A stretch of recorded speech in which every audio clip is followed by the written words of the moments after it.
Fl-istess triq u f'inqas minn 48 siegħa sewwieq ta' mutur ieħor tilef ħajtu fit-triq il-Kosta fin-Naxxar. Daryl Aloisio ta' 36 sena mill-Fgura tilef ħajtu traġikament wara li tilef il-kontroll tal-mutur tat-tip Yamaha li kien qed isuq bil-konsegwenza li kellu impatt ma' barrier.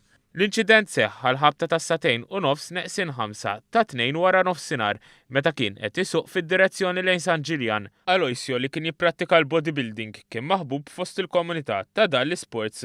Fil-fatt, Alex Borch, ex-kollega tiegħu u li anke jipprattika l-istess sports, ikellimna dwar dan. Huwa nnota kif sfortunatament il-mewt ta' Aloisio seħħ ftit wara dak ta' ommu. No, miskin dak għalu kemm senilu ma nafx mietet ommu kull.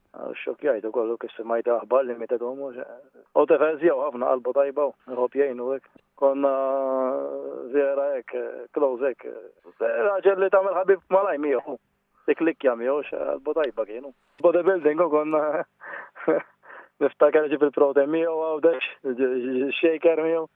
Ġifieri, nitkellmu fuq il-training konna kollu.